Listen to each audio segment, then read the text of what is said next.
विधानसभा निवडणुकीच्या मतदानाला अवघे 8 ते 10 दिवस शिल्लक आहेत. त्या पार्श्वभूमीवर उमेदवारांचे प्रचार जे आहे ते रंगात आलेले पाहायला मिळतात. पुण्यातील महायुतीचे उमेदवार बोर विधानसभेचे शंकरभाऊ मांडेकर हे सुद्धा जोमाने प्रचार करतायत. आपल्यासोबत शंकरभाऊ आहेत. शंकरभाऊ, गेले काही दिवस तुम्ही बोर विधानसभामध्ये प्रचार करताय, गावभेट दौरे करताय, कोपरा सभा घेताय. कसा प्रतिसाद आहे नागरिकांचा? काय वाटतं 2024ला चित्र काय? लोकांचा प्रतिसाद चांगला आहे. लोकांना विकास पाहिजे, लोकांना बदल पाहिजे. कारण की गेली अनेक वर्षे विद्यमान आमदार आहेत, त्यांच्या घरातच आमदारकी आहे आणि तालुक्याचा विकास जो व्हायला पाहिजे होता तो अजिबात झालेला नाही. लोकांच्या हाताला काम नाही आहे. ज्या उद्योगधंदे होते ते सगळे बंद पडलेत. लोकांना त्यामुळे पुणे गाव सोडून शहरात जाऊन राहावं लागते. त्यामुळे लोकांचा प्रतिसाद चांगला आहे. तुम्ही म्हणला तसं गेले अनेक वर्ष खरं तर संग्राम थोपटे यांची लढताय, आता ते चौथ्यांदा लढताय. तुमच्यासमोर त्यांचं आव्हान तर असणारच आहे. मात्र उमेदवारी माहितीतून न मिळाल्याने दोघांनी बंडखोरी करत अपक्ष लढण्याचा निर्णय घेतला आहे. अशी तिघांची आव्हानं तुमच्यासमोर असणार आहेत. त्या तिघांची आव्हानं कशी पेलणार, कसं तुम्ही त्या सामोरं जाणार? हो, आव्हान आहे, पण ठीक आहे. शेवट काय तर राजकारणात प्रत्येकाला अधिकार आहे, काय करावं काय नाही. परंतु जनता हुशार आहे. जनताला समोरासमोर इलेक्शन पाहिजे होतं. जनता आता अपक्षांना मतदान करणार नाही. कारण की जनतेला माहीत झालं अपक्षाला मत म्हणजे काँग्रेसला मत, आणि ते जर आपलं डिवायडेशन झालं तर त्यांचा फायदा होणार. त्यामुळे आता जनतेची भावना आहे आम्ही पक्षाची उमेदवारी त्याच्याबरोबरच राहणार. त्यामुळे काही त्याचं मोठं असं आव्हान असं काय वाटत नाही. तुमच्यासाठी परवा खरं तर अजित पवारांनी मुळशीमध्ये सभा घेतली. या दरम्यान त्यांनी आमदारावर टीका केली होती. उमेदवार आमदार खमक्या लागतो शिवाय काम होत नाही असं त्यांनी म्हणलं होतं. पण आमदारांनी त्यानंतर प्रतिक्रिया दिली की अजित पवार नेहमीच अशी टीका करतात, नाही अडचणी जातात, नंतर त्यांना पश्चाताप होतो.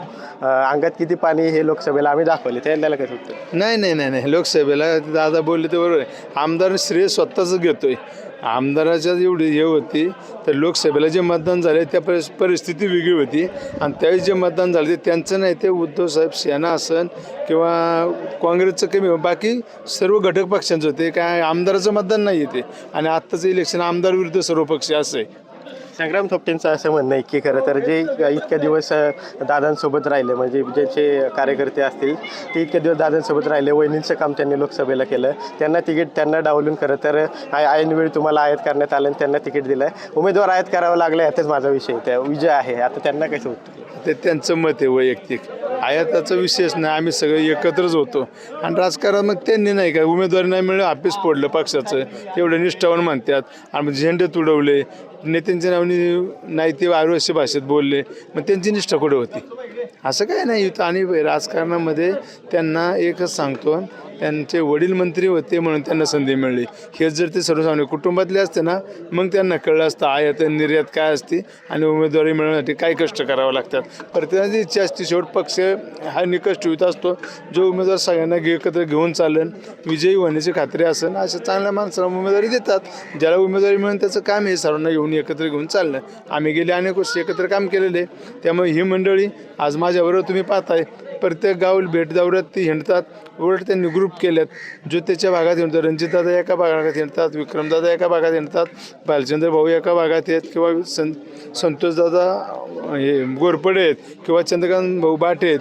हे वेगवेगळ्या भागात फिरतात आणि जिथं गर्दी तिथं सर्व एकत्र येतात. त्यांनी स्वतःच उमेदवार असल्यागत काम करतात.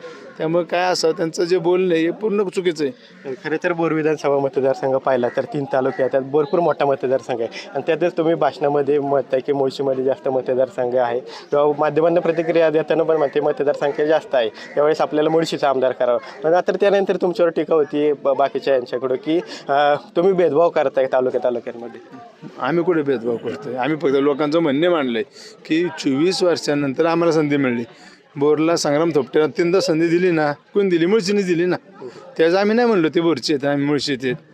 भोर विधानसभा जरी 3 तालुक्याचा असेल तरी विधानसभा नाव एकच आहे ना. त्यामुळे उमेदवार कुठल्या भागाचा आहे काय म्हणायचं आता फक्त आज हीच आहे. संग्राम थोपटेला 3 वेळा संधी दिली, आम्हाला मिळली नाही म्हणून आमचे लोक म्हणतात यंदा मुळशीचा आमदार पाहिजे. आणि त्याच्यासाठी बोरनवेलला राजगडची जी मंडळी आहेत, जी राष्ट्रवादी किंवा महायुती आहेत, त्यांना ते मान्य आहेत, ती मागच उभे आहेत ना. मग ते पाठिंबा देत असेल तर संबंध काय असा भेदभाव करायचा? भाऊ तुम्हाला खरं तर अनुक्रमांक 1 मिळालेला आहे मत म्हणजे घड्याळाच्या चिन्हासह मतमोजणीच्या दिवशी सुद्धा तुम्ही पहिल्या क्रमांकावर राहून विजयी होणार का याची खात्री आहे का? अहो, एकच नंबरला राहणार आम्ही. तुम्ही फिरताय तुम्ही पाहून घ्या. लोक यांना कंटाळल्यात. लोक फक्त यांच्यावर फिरतात, मग शरीराने फिरतात, मनाने नाही आहे. हे लोकांचा फक्त इलेक्शन पुरता वापर करतात. तालुका मागास मतदारसंघ भोर राजगड हा मतदारसंघ मागास ठेवण्याचं काम या मंडळीने पाप केलेलं आहे आणि तो शिक्का पुसायचा आहे.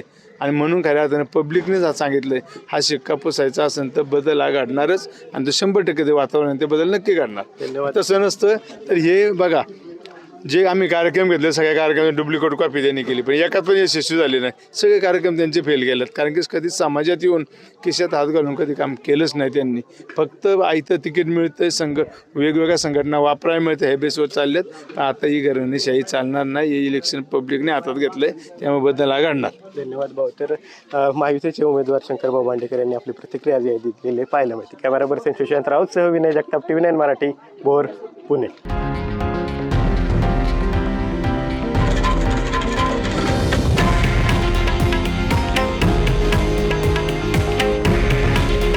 हे आहे देशातील नंबर 1 न्यूज नेटवर्क आणि आपण पाहत आहात TV9 मराठी.